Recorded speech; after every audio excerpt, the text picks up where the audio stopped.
Thank you, indeed.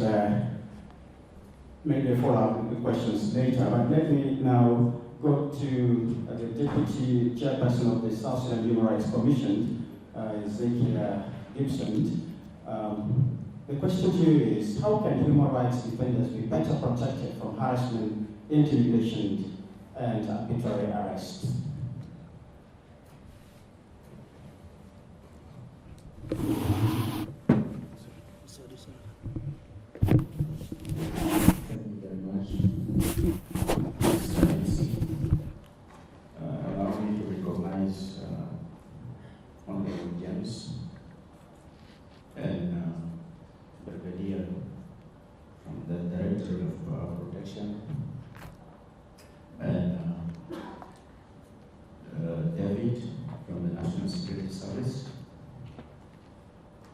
Our partners, international organizations, diplomatic missions, and our civil society members, organizations.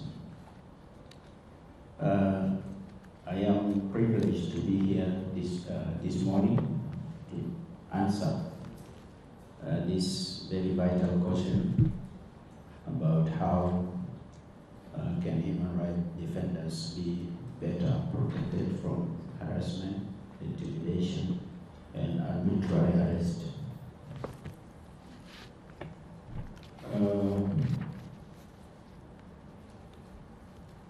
As a state, South Sudan, and before we go to the state, I think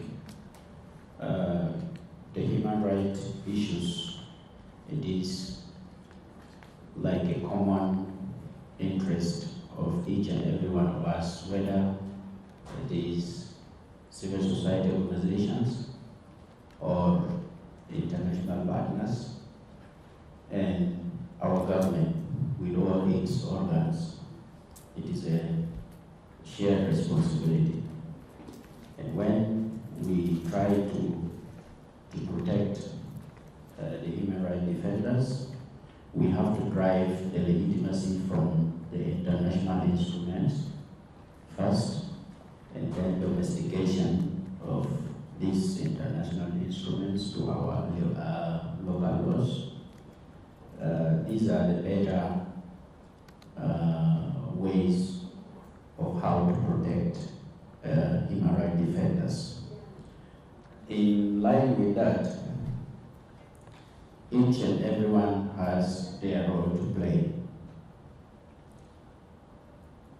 As a state or the government institutions, we have to make sure that our laws are aligned with the provisions, or let me say like the instruments that our state has ratified. These are the steps that we have to take first. Aligning our laws, it is by enacting new laws that will provide more protection to our human rights defenders or human rights activists.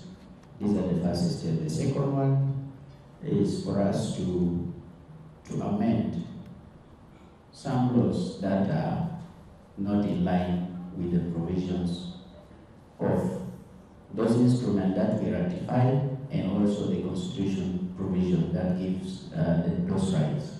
So these are the things that the state can do. But the question is, these things cannot be done just like that.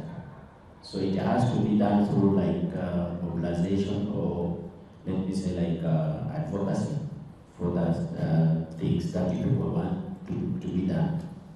The advocacy comprise of that civil society organizations. They have to push their agendas to the line ministries, like what you people have done today by advising National Security Service, giving some recommendation to Human Rights Commission, recommendation to police, recommendation to other affiliated institutions.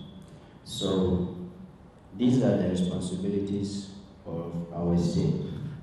Legal framework, this is one. Two, to create a protection system which will be acting as deterrent to any issues that will arise. So whereby this system,